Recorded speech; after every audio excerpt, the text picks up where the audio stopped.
लग्नानंतर होईलच प्रेमच्या आजच्या भागाची सुरुवात होते काव्या आणि पार्थपासून. तर आता इथे काव्या गुलाब पुसून घेत असते जो तिच्या अंगावर पडलेला असतो आणि तेवढ्यातच आता पार्थ येतो आणि पाठीमागे थांबतो आणि आता तोही आपली केस पुसून घेत असतो.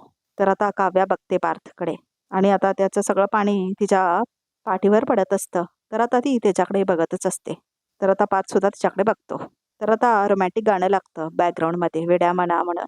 तर आता दोघेही आरशात बघून पुसून घेत असतात आपलं डोकं आणि एकमेकांना बघतही असतात आरशामधून. तर आता पार्थ आपला हात पुढे करतो आणि तिला दाखवतो इथे लागलंय वगैरे म्हणून आणि आता तो घेतो तिच्या हातातून टिश्यू तिचं डोकं पुसण्यासाठी. तर आता याला काही नाव नसावे हे बॅकग्राऊंडमध्ये गाणं लागलेलं आहे बघा प्रेक्षक हो. तर आता इथे पार्थ मात्र येतो काव्यासमोर आणि आता तो तिच्या तोंडाला आणि केसांमध्ये लागलेला जो गुलाब असतो ना तो पुसत असतो आता. तर आता तो फुंकार मारतो तिच्या डोक्यावरती. तर आता काव्या बघते त्याच्याकडे. दोघं एकमेकांकडे टक लावून बघतात. तर आता हात लावतो तो काव्याच्या डोक्यावरती आणि आता तो पुसायला लागतो. तर आता सिंदूर भरल्यासारखं भरतो तो काव्याच्या डोक्यामध्ये तो गुलाल बघा प्रेक्षक हो. तर आता काव्याला ते कळतं आणि आता ती बघते पार्थकडे. तर आता तो बघायला लावतो तिला आरशामध्ये. तर आता काव्या बघते. तर आता ती चिडते कारण आता पार्थने मांग भरलेली असते ना पुसतो म्हणून. तर आता तिला राग येतो. हे काय केलं तुम्ही देशमुख असं म्हणते आता काव्या. गुलाल पुसायचा होता तुम्ही अख्ख्या भांगेमध्ये पुसरून टाकलात. तोच तर प्लॅन होता असं म्हणत होता पार्थ. तर आता पार्थ निघून जातो तिथून. लाईन क्रॉस होते असं नाही वाटत आहे का देशमुख असं म्हणते आता काव्या. तर आता पार्थ बघतो तिच्याकडे. तर आता तो आपली केस पुसून घेत असतो. अहो एक मिनिट हे काय हे असं म्हणते आता काव्या. केसात गुलाल अजून तसाच आहे असं म्हणते आता काव्या. काय केस धुतलेत तुम्ही असं म्हणते ती. दिसतोय का असं म्हणतो आता पार्थ. म्हणजे आता तुम्ही माझ्या समोर मान खाली घातली तेव्हा मला दिसलं असं म्हणते आता ती. बाय द वे पहिल्या तिसातल्या आर्किटेक्टना तुम्ही साधं केसही धुता येत नाही तुम्हाला असं म्हणते आता काव्या. कशाला एवढे ओले केलेत माझ्यावरती पाणी शिंपडण्यासाठी केस धुता येत नाहीत पुसता येत नाहीत काय हे देशमुख असं म्हणते आता काव्या. काय चाललंय तुमचं असं म्हणते ती. पुसून देता असं म्हणतो आता पार्थ आणि आता तो तिच्या हातामध्ये टॉवेल देतो. तर आता काव्या त्याला म्हणते तिकडे बसा. तर आता पार्थ जातो आणि तिकडे बसायला जातो होता तो. तर आता काव्या त्याला फॉलो करते आणि तो तिथे बसतो आणि आता काव्या जाते त्याच्याकडे. तर आता इथे पार्थ खूप खुश झालेला असतो कारण काव्या आता त्याचं डोकं पुसणार म्हणून. तर आता ती टॉवेल घेते आणि त्याचं डोकं पुसायला लागते. तर आता पार्थ मात्र तिच्याकडे बघत असतो तंद्री लावून. तर आता काव्या त्याचं डोकं पुसायला लागते आणि ती पुसत असते डोकं. आणि आता इथे रोमॅन्टिक सीन दाखवलाय पार्थ आणि काव्याचा. तर आता तेवढ्यातच पाणीनी पाठीमागून येते आणि बघते तर आता काव्या डोकं पुसत असते पार्थचं. तर आता माळनी सगळं बघते. ज्याला मी पार्थ समजत होते तो पार्थ नाही आहे. तिचा बॉयफ्रेंड होता. तुझ्या सुनेचं अफेअर अजूनही बाहेर सुरू आहे मानिनी असं म्हटलेली असते ना तिची मैत्रीण सुनीता. ते सगळं आता आठवतं मानिनीला काव्या आणि पार्थला असं बघून. तर आता काव्या बघते दरवाजाकडे तर तिला आता मानिनी दिसते. तर आता काव्या फेकते तो डावेल पार्थच्या तोंडावर आणि आता तोही बघतो तर काय तिथे मानिनी थांबलेली असते. तर आता पार्थ सुद्धा दचकतो आणि म्हणतो आई ये ना ये ना ये ना आई असं म्हणतो आता पार्थ. तर आता पार्थ म्हणतो मानिनीला तो डोक्यामध्ये असा गुलाल पडला होता ना म्हणून असं म्हणतो होता तो. तर मानिनी आत येते त्यांच्या खोलीच्या. ते काव्या पुसून देत होत्या असं म्हणतो होता पार्थ. तर आता मानिनी चिडून बघते काव्याकडे. तुला काय हवंय का असं म्हणतो होता पार्थ मानिनीला. तर आता मानिनी मात्र काव्याकडेच बघत असते. अगं बाई दुधाचा वास येतो वाटतं असं म्हणते आता काव्या. तर आता मानिनी म्हणते दूध ते मी ते कॉफी करत होते ना तर दूध उतू गेलं असेल बहुतेक. गॅस पण खराब झाला असेल मी मी मी मी जातो बघायला असं म्हणतो आता पार्थ आणि जातो तिथून निघून. तर आता काव्या म्हणते मानिनी काकू तुमचा मुलगा ना एक नंबरचा नमुना आहे नमुना असं म्हणते आता काव्या. पण बरं झालं तुम्ही आलात. मी येणारच होते तुमच्याकडे. हे दागिने आहेत ना तुम्हाला द्यायला असं म्हणते आता काव्या. किती छान दागिने आहेत तुमचे खरंच. मजा आली आज मला हे दागिन्यांनी रेडी होऊन असं म्हणते आता काव्या. घरात ठेवत नाही ना तुम्ही दागिने बँकेत ठेवता तेच बरं आहे असं म्हणते आता काव्या. तुम्हाला सांगू माझ्या रूममध्ये एवढे महागडे दागिने आहेत ह्या विचारानेच मला रात्री झोप नाही लागणार असं म्हणते आता काव्या. पण यावर्षी खरंच खूप मजा आली. तुमचे छान छान दागिने घालून आम्ही रेडी झालो ना असं म्हणते आता काव्या. आमच्या घरी गणेश उत्सव नसतो. आमचा गणपती मामाकडे गावी. लहान होतो तेव्हा दरवर्षी जायचो पण नंतर अभ्यास वाढला फ्रेंड सर्कल वाढलं आणि गावी जाणं जरा कमीच झालं असं म्हणते त्या गावी. पण ह्या वर्षी देशमुखांच्या गणेशोत्सवाला मी आणि नंदिनी ताईने खूप मज्जा केली आहे. सोबत पुरणपोळ्याही केल्या मी पहिल्यांदा सगळ्यांसाठी. आवडल्या ना सगळ्यांना असं म्हणते आता काव्या. खरंच खूप मज्जा आली असं म्हणते आता काव्या. मंगळसूत्र काढायची एवढी घाई असं म्हणते आता मानिनी. कारण आता काव्या मंगळसूत्र काढत असते बघा प्रेक्षक हो. दागिने काढून देत असते ना ती सगळे मानिनीकडे. तर आता मंगळसूत्र काढत असते तेव्हा असं म्हणते मानिनी. लग्नानंतरचं मंगळसूत्र गळ्यात टिकवण्यासाठी लग्नाआधीची प्रेमाची गाठ सोडावी लागते काव्या असं म्हणते आता मानिनी. तर आता काव्याला शॉक बसतो. तर आता काव्या म्हणते, काय बोलताय तुम्ही? मला समजलं नाही असं म्हणते आता काव्या. समजवते ना मी असं म्हणते आता मानिनी. मुद्द्यालाच हसला होते असं म्हणते आता मानिनी. मला कळलंय. लग्नाआधी तुझा अफेअर होतं काव्या. तर आता इथे काव्याला धक्का बसतो आणि ते लग्नानंतरही सुरू आहे असं म्हणते आता मानिनी. तर आता काव्याला जरा शॉकच बसतो आणि तिला काय बोलायचं समजतच नाही. हे जे काय मला कळलंय माझ्या कानावर आलंय असं म्हणते आता मानिनी. हे बरोबर आहे ना काव्या असं म्हणते आता मानिनी. तर आता इथे काव्याला खूपच धक्का बसलेला असतो आणि आता विजा जोरात कडकडतात. तर आता मानिनी म्हणते, तुझं लग्न कसं झालं, कुठल्या परिस्थितीत झालं, हे सगळं उकळत बसणार नाहीये मी असं म्हणते आता मानिनी. कारण तो दिवस आपल्या सगळ्यांसाठीच एक भीषण दिवस होता असं म्हणते आता मानिनी. आणि हे सगळं वसू हत्याने घडून आणलंय हे आम्हाला जेव्हा कळलं त्यामुळे आपण सगळे त्या आठवणीत गेलो, रडलो, सगळ्यांनाच वाईट वाटलं असं म्हणते मानिनी. एका क्षणात होत्याचं नव्हतं केलं होतं त्या दिवसाने असं म्हणते मानिनी. तुम्हा सगळ्यांचीच आयुष्य बदलली. तुमची स्वप्न जळून गेली. कोणाचं प्रेम विसरून गेलं. हे सगळंच मान्य आहे. मान्य काय इतके दिवस मान्य करतेच मी नाही करत आहे असं म्हणते आता मानिनी काव्याला. वैऱ्यावरही येऊ नये अशी वेळ तुम्हा दोघींवर आली होती असं म्हणते मानिनी. तुम्ही दोघींनी ते सगळंही सहन केलं हे मान्यच आहे मला असं म्हणते मानिनी. आणि पदोपदी ह्यासाठी मी तुमचं कौतुकही करते. आजही करेन असं म्हणते मानिनी. पण हे जे सगळं घडलं हे फक्त तुमच्या दोघींच्या बाबतीत घडलं नाही आहे काव्या. हे माझ्या मुलांच्या बाबतीतही घडलं असं म्हणते आता मानिनी. त्यांची झळ माझ्या मुलांनाही बसली आहे. हा आता जीवाच्या बाबतीत कदाचित त्याच्यावर झालेल्या बळजबरीपेक्षा त्यांनी घेतलेल्या निर्णयाचा जास्त हक्क असेल. पण पार्थचं काय काव्या असं म्हणते आता मानिनी. जशी तुझ्यावर बळजबरी झाली होती तशीच पार्थवर सुद्धा बळजबरी झाली होती असं म्हणते आता मानिनी. पण आपल्याकडे ना मुलींवर झालेली जी सक्ती असते ना त्याला जास्ती महत्त्व मिळतं असं म्हणते आता मानिनी.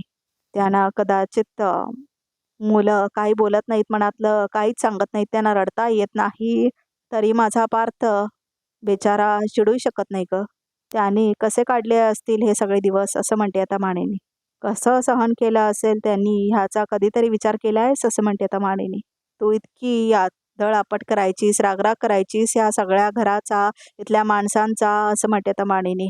पण पार्थनी असं काहीच केलं नाही ग असं म्हणते आता मानिनी. पण स्वप्नांची मोडतोड तर त्याच्याही झालीच ना असं म्हणते आता मानिनी. तर आता इथे काव्य रडत असते. त्याने काय केलं असेल असं म्हणते आता मानिनी. कसे काढले असतील त्याने हे हे सगळे दिवस असं म्हणते आता मानिनी. लग्न माझ्या डोक्यात गेलंय पार्थ असं म्हणून आता म्हटलेली असते ना काव्या मला डिवोर्स देऊन मोकळं का करत नाही तुम्ही असं सगळं आता आठवतं तिला. सगळे जुन्या गोष्टी आठवतात तिला. कसं ती रागराग करत असते पार्थचा आता सगळं तिला ते आठवतं. म्हणजे बर्थडे दिवशी काय काय झालेलं असतं, ॲनिव्हर्सरी दिवशी काय काय झालेलं असतं, पाडव्याला काय झालेलं असतं, सगळं आता तिला आठवायला लागतं आणि कसं ती रागराग करत असते पार्थचं सगळं तिला आठवतं. तर आता मानिनी म्हणते पण तरीही माझ्या पार्थने माझा मुलगा उभा राहिला असं म्हणते आता ती. त्याने हिंमत दाखवली. त्याच्या पायाखालची जे काटे आले होते त्याने जमिनीत रुतले पेरले कारण त्याला माहिती होतं त्याच काठ्यांमधून फुलं उगवण्याची हिंमत त्याच्यात आहे असं म्हणते आता मानिनी. तुझा राग, तुझे टोमणे, तुझं चिडणं, तुझं रुसणं, तुझं फुगणं हे सगळं अक्षरशः फुलासारखं झेललंय पार्थने असं म्हणते आता मानिनी रडत रडत. आणि हे मी माझ्या डोळ्यांनी बघितलंय असं म्हणते आता मानिनी रडत रडत. खोटं बोलतेय मी तर सांग असं म्हणते मानिनी. खोटे बोलतेय का मी? तर आता काव्या खूप रडत असते. तर आता काव्या म्हणते मी कुठं असं म्हणाले नाही ग काव्या. तू तू म्हणूही नाही शकणार कारण तुला माहिती आहे पार्थने खरंच हे सगळं केलंय असं म्हणते आता मानिनी. तर आता काव्या खूप शॉकमध्ये असते आणि तिला त्रास होत असतो आणि रडतही असते. तुला न दुखवता न पडू देता वेळोवेळी माझ्या पार्थने सावरलाय तुला, सांभाळलाय तुला असं म्हणते आता मानिनी. तुझ्यासाठी मैत्रीचा हात पुढे केला, प्रेमाची साथ साथ देण्याचा प्रयत्न केलाय, सगळं केलंय ना त्यांनी, असं म्हणते आता मानेने. आणि या सगळ्यांसाठी मला खरंच माझ्या मुलाचा अभिमान वाटतो, असं म्हणते आता मानेने. आणि सगळ्यात महत्त्वाचं म्हणजे पार्थने कधीही तुलना केली नाही त्याच्या भूतकाळाशी, असं म्हणते मानिनी. कारण त्याचा भूतकाळ नंदिनीच्या रूपाने सतत घरात होता. सकाळ दुपार संध्याकाळ रात्र नंदिनी सतत त्याच्या डोळ्यासमोर उभी होती, असं म्हणते आता मानिनी. पण तरीही त्यांनी मनात सुद्धा कधीही तुझी आणि नंदिनीची तुलना केली नाही, असं म्हणते आता मानिनी. म्हणजे आतून सुटलेला सुखाचा विचारात तू कधीच तळमळत बसला नाही. पण त्या उलट त्याने तुझ्या रूपाने आलेलं तेच सुख परत त्याच्या आयुष्यात येईल, ह्या विचारांचा हात त्याने कधीच सोडला नाही काव्या, असं म्हणते आता मानेने. बरोबर आहे ना काव्या, असं म्हणते आता मानेने. हे जे सगळं मी सांगतेय हे बरोबर आहे ना, असं म्हणते आता रडत रडत मानेने म्हणते काव्याला. खूप रडत असते मानेने. तर आता काव्या म्हणते हो, पण तुला मग का नाही जमलं ग, असं म्हणून माने रडते. तुला का नाही जमलं हे काव्या, असं म्हणते आता मानेने. बोल ना. पार्थचा भूतकाळ सतत त्याच्या समोर याच घरात होता, तुझ्या बाबतीत तर तसं नव्हतं ना, असं म्हणते आता मानेने. तर आता इथे धक्का बसतो काव्याला. तर आता वीज कडकडते. तर आता काव्याला आठवतं कसं तिच्यासमोर जीवा यायचा कायम आणि कसा तिला त्रास व्हायचा, हे सगळं तिला आठवत असतं किचनमध्ये. आणि मग वाढदिवसा दिवशी काय झालेलं असतं जीवाच्या, कसं त्याने टॅटू जाळवलेला असतो. नंदिनी मोहितेला नंदिनी जीवा देशमुख बनवायला तू जी हिंमत दाखवलीस ना, त्याची निम्मी मेहनत तुझं माझ्यावर प्रेम आहे सांगण्यात तू 10% तरी दिले असतेस ना, तर खूप उपकार झाले असते तुझे माझ्यावर, असं म्हटलेलीस आहे ना जीवा. ते सगळं आठवतं तिला. तर आता काव्या जाते मानिनीच्या समोरून आणि आता तिला आता मानिनी म्हणते, काय आहे का उत्तर तुझ्याकडे, बोल ना, असं म्हणते आता मानिनी. तर आता काव्याकडे काहीच उत्तर नसतं प्रेक्षक हो. तर आता मानिनी म्हणते नसणारच आहे तुझ्याकडे काही उत्तर. कारण मी म्हणाले ना, भूतकाळ मागे सोडून पुढे जायला खूप मोठं मन लागतं काव्या, असं म्हणते मानिनी. आणि सॉरी पण तुझ्याकडे ते नाही आहे काव्या, असं म्हणते आता मानिनी. तर आता इथे काव्या बघते मानिनीकडे. तर आता काव्या म्हणते असं नाही आहे काकू. मग कसं आहे काव्या, असं म्हणते आता मानिनी. कसं सांगू मी तुम्हाला, असं म्हणते आता काव्या. जसं आहे तसं सांग बाई आता, असं म्हणते आता मानिनी. तर आता इथे काव्या काय सांगतच नाही. आता इथे आम्ही फक्त दोघेच आहोत, थांब, असं म्हणून आता दरवाजा लावून घेते मानिनी. तर आता इथे काव्या आणि मानिनी फक्त खोलीत असतात. बाहेर कोणीही उभं नाही आहे. मी दार लावून टाकलाय, आताही कोणी येणार नाहीये. आता तरी सांग बाई, बोल आता तरी, असं म्हणते आता मानिनी काव्याला. तर आता इथे काव्या आपल्याच विचारात असते. तर आता मानिनी म्हणते, हे बघ, तुझी सासू म्हणून नाही, तुझ्या नवऱ्याची आई म्हणून नाही, पण एक स्त्री म्हणून विचारते मी तुला, असं म्हणते आता मानिनी. काव्या खरंच तुझ्याकडून ही अपेक्षा नव्हती, असं म्हणते आता मानिनी. लग्नानंतर एका परपुरुषासोबत संबंध ठेवण्यासारखं. तर आता काव्या म्हणते, बास, बस झालं आता. मला बोलायला सांगितलं ना काकू, मग मला बोलायची संधी तरी द्या, असं म्हणते आता काव्या. नको नको ते विचार करून आपल्या दोघींच्या मनावरचे चरे का उमटवताय, असं म्हणते आता काव्या. तुम्हाला जे कळलंय ते अर्धवट कळले काकू, असं म्हणते आता काव्या. आणि अशा अर्धवट माहितीच्या आधारावर तुम्ही फटकाल असं अपेक्षा नव्हती माझ्याकडून तुमच्याकडे. नाही म्हणजे ह्या सगळ्या बाबतीत मी तुम्हाला दोष नाही देणार, असं म्हणते आता काव्या. ज्या परिस्थितीत माझं लग्न झालं त्या दिवशी माझ्या आई वडिलांना सुद्धा मला येऊन विचारावंसं वाटलं नाही, असं म्हणते आता काव्या, की तुला कोणी आवडतं का म्हणून. माझं भूतकाळ काय आहे कोणीच नाही विचारलं मला, असं म्हणते आता काव्या. अगदी लग्न लागेपर्यंत, असं म्हणते आता काव्या, कोणीही माझ्याशी काही बोललं नाही. जर मी बोलावर चढलेपर्यंत कुणाला माझ्या आवडीचा भूतकाळाचा काही प्रश्न नव्हता. तर आता सुद्धा माझ्याकडून माझ्या भूतकाळाबद्दल विचारायचा कुणालाही हक्क नाही, असं म्हणते आता काव्या. तर आता मानिनी म्हणते, मला आहे. कारण माझ्या मुलाच्या आयुष्याचा प्रश्न आहे हा काव्या, असं म्हणते आता मानिनी. तर आता काव्या म्हणते, मान्य आहे मला. पण तुमच्या मुलाच्या सुखाची किल्ली अजून तरी माझ्या हातात नाही आहे काकू, असं म्हणते आता काव्या. राहता राहिला एथिक्सचा. मी माझ्या आई वडिलांची शपथ घेऊन सांगते, आता माझं कुठल्याही मुलाबरोबर अफेअर नाही आहे म्हणून, असं म्हणते आता काव्या. नाही आहे, असं म्हणते आता मानिनी. नाही आहे, असं म्हणते आता काव्या. मी मान्य करते, लग्नाआधी माझं एका मुलाबरोबर अफेअर होतं. त्याविषयी माझं काय म्हणणंच नाही आहे, असं म्हणते आता मानिनी. कारण तुला तुझ्या भूतकाळाविषयी न विचारणाऱ्यांपैकी मी पण आहे ना, असं म्हणते आता मानिनी. पण मला माझ्या मुलाच्या सुखाचा विचार करायला नको, असं म्हणते मानिनी. लग्नानंतर माझ्या मुलाला त्याच्या बायकोनी फसवू नये, चीट करू नये. त्याच्या साधेपणाला, त्याचा बावळटपणा त्याच्या प्रेमाला त्याचा दुबळेपणा समजू नये हे माझं वाटणं म्हणजे चुकीचं आहे का असं म्हणते तर मानिनी. सांग ना, हे चुकीचं आहे का असं म्हणते तर मानिनी. असं म्हणाले का मी असं म्हणते तर काव्या. पण पार्थची आई आहात ना तुम्ही, आणि तुम्ही एक गोष्ट दाखवून दिलीत की तुम्हाला असं वाटतंय की सुनांची बाजू कायम दुबळीच असते. तर आता मानिनी म्हणते, म्हणजे काय म्हणायचं आहे तुला? हे जर तुमच्या मुलीने केलं असतं तर असं म्हणते तर काव्या. तर आता मानिनी म्हणते, तर कान धरला असता तिला आणि खडसावून विचारलं असतं तिला, तर मग खडसावं ना मला असं म्हणते तर काव्या. पण काकू, अर्धवट माहितीच्या आधारावर असं कसं काय तुम्ही करू शकता असं म्हणते तर काव्या. कारण मी काव्य आहे. माझी चूक असेल तर दुसरा कोणी माझा कान पिळण्याच्या आधी मी माझाच कान पिळगळते. एवढं तर काय, मी कुणाच्याही पायांसमोर नाक हसायलाही पाठीमागे पुढे बघणार नाही असं म्हणते तर काव्या. पण जर का माझी चूक नसेल तर मी कुणाचंच ऐकून घेत नाही असं म्हणते तर काव्या. तर आता मानिनी बघतच थांबते काव्याला.